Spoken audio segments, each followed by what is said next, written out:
All right, let's dive right into this completely covered explainer on Lois Lowry's absolute masterpiece, The Giver. Today, we're taking a high-quality visual journey into a society that made the ultimate chilling compromise. They literally traded away humanity, color, and choice, all in exchange for absolute safety. So let's map out Jonas's incredible journey from unquestioning obedience to total massive rebellion. You know, at first glance, the cover art for the Giver Quartet might look pretty standard, but the visual design perfectly hints at the hidden, organic world just waiting beneath this rigidly controlled utopian society. Those intertwining red vines and apples? They represent the tangled, messy, completely vibrant reality of human emotion and history that this society has so desperately tried to suppress. Here's how we're going to break it all down today. We'll start with the world of sameness, move through the ceremony of 12, receiving the memories, the dark truth, the escape to elsewhere, and finally wrap up with what happens beyond the giver. Let's get into it. Starting off with Section 1, the world of sameness. Let's kick things off by examining the clinical, meticulously ordered reality of Jonas's community. This is a place where unpredictability has been entirely engineered out of daily life. The whole foundation of this society is a concept called sameness. Here, the environment is 100% controlled. There's no snow, no sunshine, no hills, and literally zero colors. Everything is just a flat, predictable gray. And why? Well, so that citizens are never burdened by the danger of making their own choices or suffering from the unpredictable elements of nature.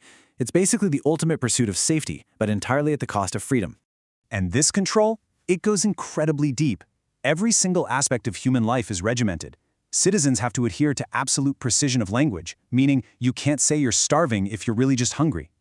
Family units are assigned, strictly consisting of one male and one female child. Spouses are matched by a committee of elders after years of observation. Even natural human puberty, which they call stirrings, has to be reported and medicated away. It's a system explicitly designed to strip away natural human impulses and organic familial bonds. But what happens if you don't fit into this perfect system? That brings us to the concept of release. The threat of release constantly hangs over anyone who fails to conform. It's an overwhelming statement of failure, resulting in permanent removal from the community. It could happen to an unruly citizen who breaks the rules 3 times, an elderly person who has lived out their usefulness, or even an underperforming new child who just isn't growing fast enough. Moving on to Section 2, the ceremony of 12. So, every December, the entire community gathers for the ceremonies. For the 11s who are turning 12, this is huge. It's the end of childhood.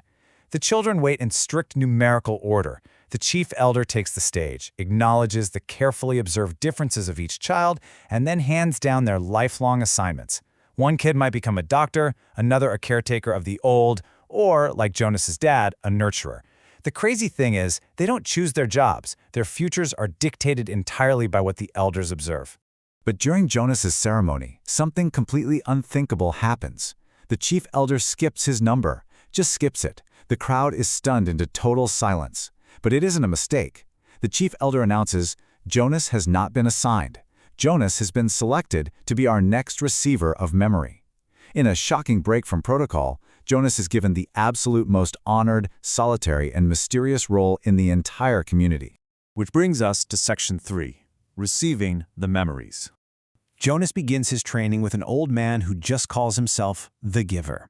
And let's compare the two realities colliding here. On one hand, you have the reality Jonas has always known, a flat, colorless world of uniform tunics and emotionless rituals. But on the other hand, Jonas begins to experience what he calls seeing beyond.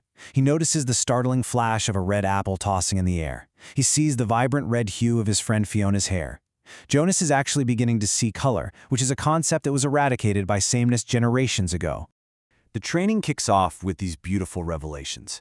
The Giver places his hands on Jonas's back and transmits visceral experiences that have been completely erased from the world.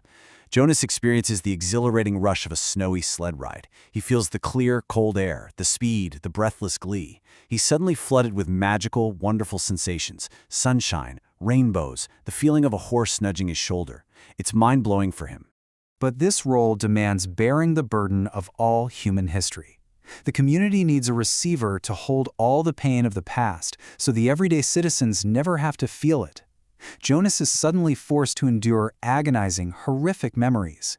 He experiences the searing pain of a sunburn, the excruciating cramps of starvation, and the grotesque, bloody horror of warfare, actually watching a boy his own age die, begging for water.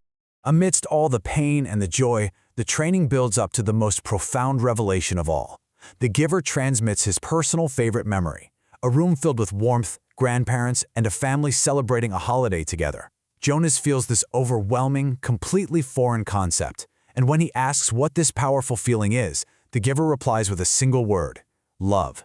It hits Jonas like a ton of bricks that his perfectly safe society is completely devoid of true love. That takes us right into Section 4, the dark truth. With his new, profound understanding of love, pain, and history, Jonas makes a terrifying discovery about his own family and his entire community. We really have to ask ourselves, how does a society that feels zero empathy actually deal with the inconvenient or the imperfect? Jonas's father is a nurturer, right? And he's been caring for a fretful new child named Gabriel. But Gabriel isn't sleeping well and he's scheduled to be released. So Jonas asks the giver to show him a video recording of his father performing a release earlier that morning. What Jonas watches completely shatters his world. He watches his gentle, smiling father weigh 2 newborn twins, take the smaller one, and plunge a syringe right into a vein in the infant's scalp. The child dies. The clinical precision we discussed earlier masks a downright horrifying reality. Release is simply state-sanctioned murder. As the giver tells a devastated Jonas, they know nothing. They commit these acts without malice because they literally cannot comprehend the value of life or the finality of death. Now we hit Section 5, escape to elsewhere. Faced with the impending release, the murder of sweet baby Gabriel, who Jonas has come to fiercely love, Jonas flat out refuses to accept this reality. He and the giver concoct a desperate plan. The escape is a harrowing journey. On the very first night, Jonas steals his dad's bicycle, grabs baby Gabriel, and flees into the dark. By day 2, heat-seeking search planes are flying overhead.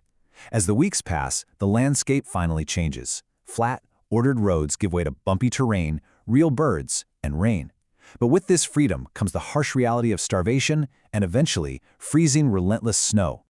So the really crucial point here is that Jonas is no longer just passively holding memories of survival. He is actively living them out to save the child he loves.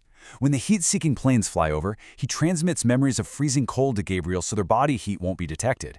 He battles exhaustion, starves, and fights through blinding snow, drawing on every single ounce of strength the giver gave him, solely to keep baby Gabriel alive. Finally, Section 6, Beyond the Giver. As Jonas reaches the top of a massive snowy hill, he finds a sled waiting for him. And as he slides down toward the musical, twinkling lights of Elsewhere, we are kind of left wondering about the wider universe of this story. Because actually, this story doesn't end in the snow. It's just the beginning of a much larger tapestry. Lois Lowry expanded this universe in companion novels, including Gathering Blue and Messenger. This interconnected world of the Giver Quartet proves that Jonas's leap of faith had some seriously far-reaching consequences. In the book Messenger, we're taken to another village entirely, and we discover that Jonas and Gabe actually did survive that freezing night. Jonas grows up to become the guiding leader of an entirely new, compassionate community. And what's incredibly poignant is that in their village museum sits a broken sled, the exact vehicle that brought a young, half-frozen boy and a baby to their salvation. We've explored a society that successfully engineered out all suffering, but in doing so engineered out the very soul of humanity. So I want to leave you with this final provocative thought to chew on. Would you trade all the love, color, and freedom of choice in the world for a society completely guaranteed to be safe and free from pain? Is a life without pain truly living if it means sacrificing everything that makes us human? Thank you for exploring this with me today. Keep questioning and keep learning.